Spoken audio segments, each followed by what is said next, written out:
స్వామి, మీరేమంటారు? నారదుడు ఇక్కడికి వస్తే అతన్ని ఆక్షేపిద్దామంటారా, వద్దంటారా? ఏమా ఆక్షేపణ? ఎంతో కాలంగా ఇక్కడికి రాలేదనా, లేక తన కోరికల వల్ల దారి తప్పాడనా? ఇతర కారణాలున్నాయిగా. నారదుడు పాపం ఆ దమయంతి ఆశలన్నిటినీ వమ్ము చేయడం ఏమైనా బాగుందా? అలా చేసినందుకు అతన్ని విమర్శించవచ్చు కదా. నేనా పనే చేస్తాను. జయ జయ లక్ష్మీనారాయణ, జయ జయ లక్ష్మీనారాయణ. ఆశ్చర్యంగా ఉంది. బ్రహ్మలోకంలో లాగే వైకుంఠంలో కూడా నా గురించే మాట్లాడుకుంటున్నారే. ఏమైనా మీరు నా విషయమంతా కూడా తెలుసుకున్నారు గనక నేను సిగ్గుపడవలసిన అవసరం లేదు. నేనెంతో ధన్యుణ్ణి. మాత, దమయంతి విషయంలో నేను మీ విమర్శలు వినడానికి సిద్ధమే. కానీ శ్రీహరికి తెలుసు, ఇందులో నా తప్పేమీ లేదు. నేను పూర్తిగా నిర్దోషిని. నిజం చెప్పాలంటే మాత, నేను ఆ దమయంతి, మా ఇద్దరి దురదృష్టమే మా ఇద్దరిని ఒకేసారి ఒకే స్థలానికి చేర్చింది. వానరముఖుడవడం, ఆ దమయంతి నీకు ధర్మపత్ని కావాలి అని కోరుకోవడం, ఈ రెండు సంఘటనల వలన కూడా గుణపాఠం నీవు నేర్చుకునే ఉండాలి నారదా. ప్రభు, నాకు మీ అభిప్రాయం అర్థం కాలేదు. ఇందులో అర్థం చేసుకోపోవడానికేముంది నారదా? నా ప్రశ్న స్పష్టమైనది. జరిగిన దుర్ఘటనలన్నిటినీ కాస్త వివేకంతో అరికట్టి ఉండవచ్చును కదా. ఇతరుల యోచనను బట్టి ప్రవర్తించడం అనేది తెలివైన పనా? నీవు ఆ పర్వతుడు చెప్పినట్టుగా సంజయ్ మహారాజు భవనానికి వెళ్లకుంటే ఇదంతా జరిగి ఉండేదా? జరిగేది కాదు. కాని స్వామి, ఆ పరమేశ్వరుని వరం ప్రకారంగా నారదునికి ధర్మపత్ని లభించి తీరవలసిందే. మరి అది జరగకుండా ఎలా ఉంటుంది? మరచిపోకు దేవి లక్ష్మి, పరమేశుని వరానికి ఆధారం నారదుని చిత్తచాంచల్యమే కదా. ఒప్పుకుంటాను ప్రభు, ఒప్పుకుంటాను.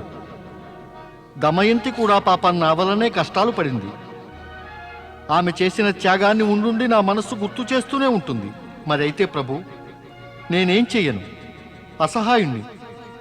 దమయంతి గురించి చింతించవలసిన అవసరం ఏమీ లేదు నారదా. ఇక ఆమె కష్టాలు తీరుతాయి. ఓ శివశంకర, నారదముని లేకుండా నా జీవితం నిరర్థకమైపోయింది. నేను ఇలా జీవించి ఉండడంలో ఇప్పుడు అర్థమేమీ కనపట్టలేదు. ఇక నా జీవితానికి స్వస్తి చెప్పండి ప్రభు. నాకు ఈ వియోగపు బాధ నుంచి, వేదన నుంచి కూడా విముక్తినివ్వండి ప్రభు.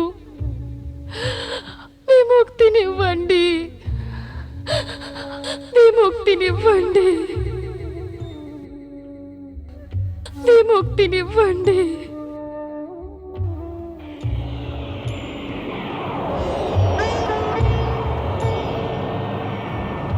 విముక్తినివ్వండి.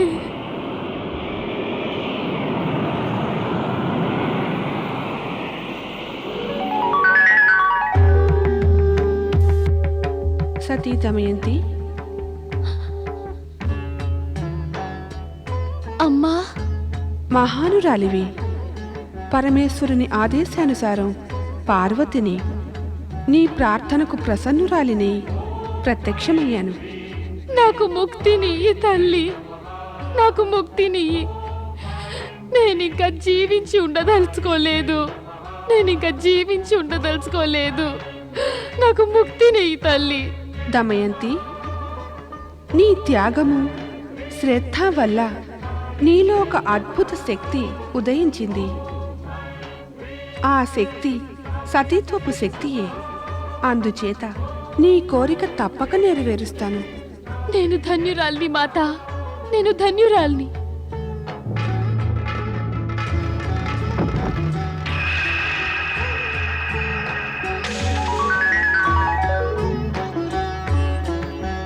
నీ వంటి మహాసాధ్వి యొక్క జీవన జ్యోతి నాలో లీనమవడం నాకొక గర్వకారణమే దమయంతి. ఇక నీ పేరు మహాసాధ్విగా చరిత్రలో అమరమవుతుంది. రాజకుమారి దమయంతి యొక్క ప్రాణజ్యోతి శక్తిమాత హృదయంలో ఐక్యమైపోతుంది. ఆమె పేరు నారీలోక చరిత్రలోనే శాశ్వతంగా అమరమైపోయింది. మరొక వంక రాక్షసుల అభ్యున్నతిని ఔన్నత్యాన్ని కాంక్షిస్తూ అసురులకు మహాయోగం కలిగించేందుకై వృత్రాసురుడు ఉగ్రరూపి అయి బ్రహ్మదేవుణ్ణి ఆవాహన చేస్తాడు. ఓం బ్రహ్మణే నమః. ఓం బ్రహ్మణే నమః. ఓం బ్రహ్మణే నమః. ఓం బ్రహ్మణే నమః. ఓం బ్రహ్మణే నమః. ఓం బ్రహ్మణే నమః. యజ్ఞపుత్ర వృత్రాసుర, ఓం బ్రహ్మణే నమః. యజ్ఞపుత్ర వృత్రాసుర,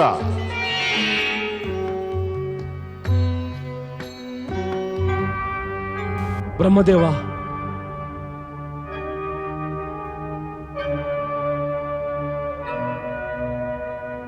ప్రణామం బ్రహ్మదేవా. నీకు శుభం కలగాలి. నీ కఠోర తపస్సు వల్ల నేను ప్రసన్నునయ్యాను. కోరుకో. ఏం వరం కోరుకోదలిచావు? బ్రహ్మదేవా, నేను నా యజ్ఞపిత త్వష్ట ఋషి ఆదేశానుసారం తమరిని మెప్పించాను. వరం కోరుకో వృత్రాసుర. నాకు మరేమీ అక్కర్లేదు. అమరత్వం వరంగా ఇవ్వండి బ్రహ్మదేవా. అమరత్వం వరంగానా?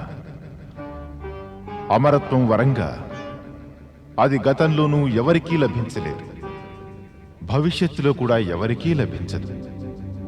పుట్టిన ప్రతివారు గిట్టక తప్పదు కదా.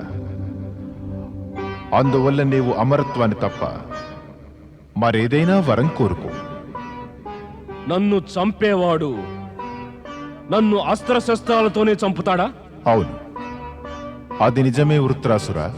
అయితే బ్రహ్మదేవా, నాకొక వరం ఇవ్వండి. నన్నే వ్యక్తి కూడా ఇనుము, కాష్టం, ఏ విధమైన ఎండిన ధాతువు, తడి ధాతువు అస్త్రశస్త్రాలతోనూ చంపరాదు. నేను కోరినప్పుడల్లా పెద్ద రాక్షస సేన నాకు లభించాలి. నేను ఆజ్ఞాపించగానే ఆ అసుర సేన శత్రువులను సంహరించాలి. నా యజ్ఞపిత త్వష్ట ఋషి యొక్క శత్రువులు గాని దేవతలు గాని నన్ను యుద్ధంలో పరాజితుణ్ణి చేయరాదు. నేను నీకు వరమిస్తున్నాను. నిన్నే వ్యక్తి కూడా ఇనుము, కాష్టం, ఎండు ధాతువుతో కానీ తడి ధాతువుతో కానీ చేసిన అస్త్రశస్త్రాలతో సంహరించటం సాధ్యం కానే కాదు. దేవతలు కూడా నిన్ను యుద్ధంలో ఎన్నడూ పరాజితును చేయలేరు. తథాస్తు.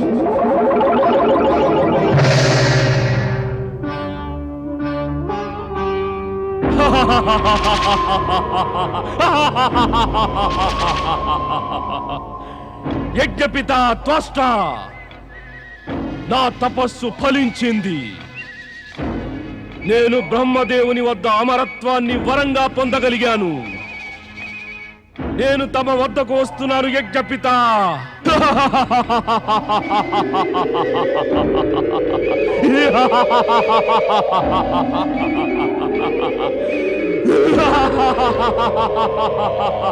ఓం భూర్భువస్సువః తత్సవితుర్వరేణ్యం భర్గో దేవస్య ధీమహి ధియో యో న ప్రచోదయాత్.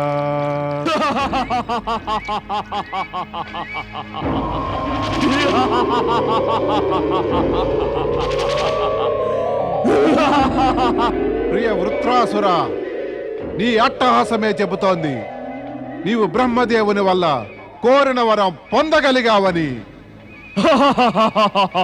ప్రణామం యజ్ఞపిత, నేను వచ్చేశాను. చూస్తూనే ఉన్నాను వృత్రాసుర. రావటమే కాదు, నీవు సాధించుకుని మరీ వచ్చావు. అవును యజ్ఞపిత, బ్రహ్మదేవుని వరం పొంది మరీ వచ్చాను. అది నీ సంతోషము అట్టహాసమే చెబుతున్నాయి వత్సా. ఆజ్ఞనివ్వండి యజ్ఞపిత. బ్రహ్మదేవుని వరం వల్ల నేను పొందిన శక్తిని దుష్టుడైన ఇంద్రునిపై ఏ విధంగా ప్రయోగించాలి? అతన్ని నమిలయ్యనా? కాలితో నలిపివేయనా? చెప్పండి యజ్ఞపిత. స్వర్గాన్ని ధ్వంసం చేయనా? లేక ఇంద్రుని సింహాసనంపై రాజ్యం చేసి తమరి గౌరవాన్ని ఇంకా పెంచమంటారా? సెలవివ్వండి. వత్స, ఇంద్రుణ్ణి బాధించి దండించి పీడించి కూడా నీకు ఎలా కావాలంటే అలా అతడిపైన అవమానానికి పగ తీర్చుకో. ఇంద్రునికి దేవతలకు తెలియాలి, యజ్ఞశక్తి సంపన్నుడైన త్వష్ట ఋషి స్వర్గ సామ్రాజ్యాన్ని ధ్వంసం చేయగలడని. వెళ్ళు. త్వష్ట ఋషి యజ్ఞపుత్ర వృత్రాసుర, వెంటనే ఈ పని పూర్తి చెయ్యి. నా హృదయ జ్వాలలను శమింపజెయ్యి. ప్రణామం యజ్ఞపిత. ఇంకా చూస్తారుగా ఇంద్రుణ్ణి స్వర్గాన్ని ఏ స్థితికి తెస్తానో. విజయీ భవ.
గురుదేవా, అనుకున్నట్టుగానే జరుగుతోంది సుమా.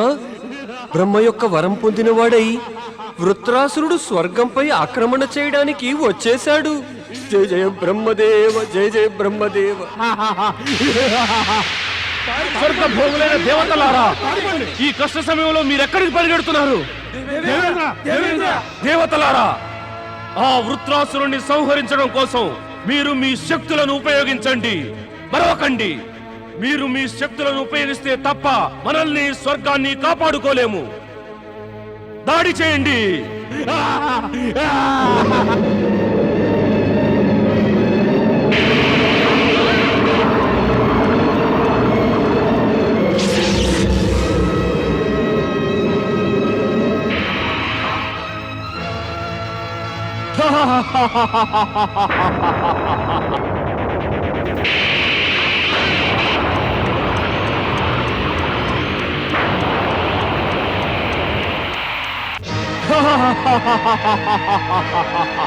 దేవతలారా, దేవసేనతో వెళ్ళి ఆక్రమణకు సిద్ధం కండి.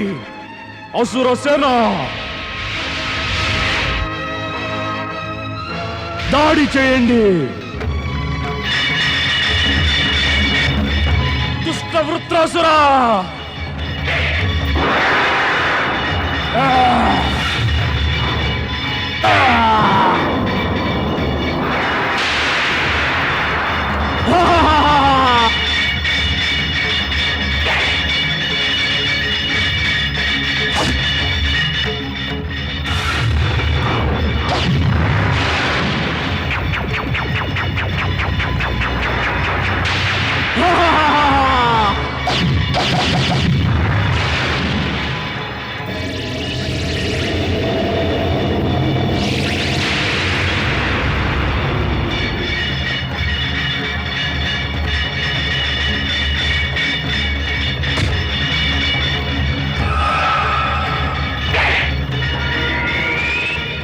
నవిలి మింగేస్తాను.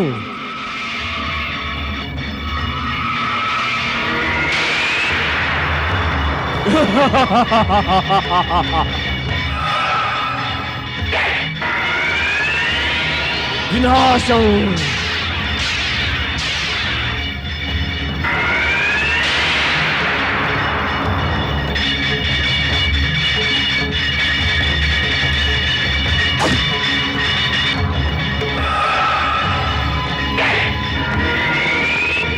సమాప్తం.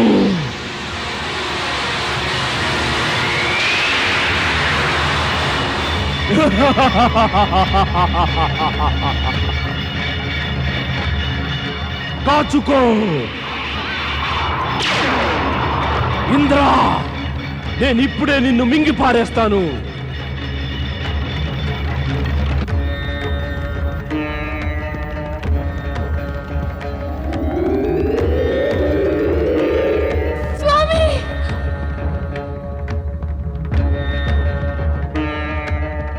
ఇప్పుడిక నిన్నెవ్వరూ కాపాడలేరు ఇంద్రా. నా ఉదరమనే శ్మశానంలో నీవు శాశ్వతంగా సమాధైపోతావు. దేవగురు, కాపాడండి దేవగురు, కాపాడండి. ఈ దుష్ట వృత్రాసురుడు నా స్వామిని మింగేశాడు దేవగురు. ఆయనను కాపాడండి దేవగురు, ఆయనను కాపాడండి. ధైర్యం వహించు సచీదేవి. ఆపదలునేగా ధైర్యానికి పరీక్షలన్నీ. ప్రస్తుతం ఈ ఆపద నుంచి మనల్ని శక్తిమాతయే కాపాడగలదు సుమా. ఎందుకంటే త్వష్ట ఋషి వృత్రాసురుణ్ణి శక్తి పూజ వల్లనే పొందగలిగాడు. ఓ శక్తి మాత, నా స్వామిని కాపాడవమ్మా.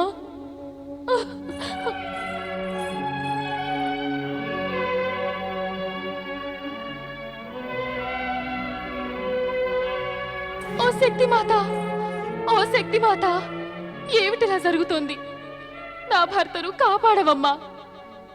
చెబుతారు నువ్వు దయాళువట, కృపాళువట, సర్వశక్తి మాతవట. నాపై దయ చూపవమ్మా. కృప చూపి నాకు ముక్తినియవా. ఆయనైతే చెప్పారు కదా, నీ శరణు కోరితే, నీ చరణాలు తాకితే మనసులోని కోరికలన్నీ తీరుతాయట.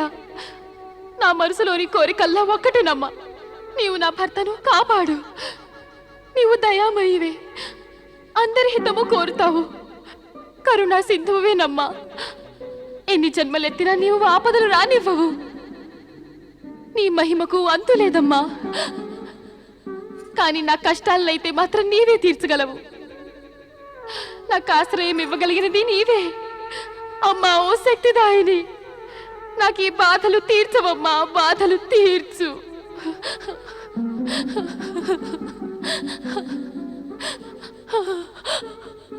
ఇటువంటి విపత్కాలంలో గనక నీవు నా పిలుపు వినకపోతే, నా భర్తను గనక కాపాడకపోతే, నేను నాలోని ప్రతి రక్తపు బొట్టును నీ చరణాలకు అర్పించి నా ప్రాణాలు విడుస్తాను.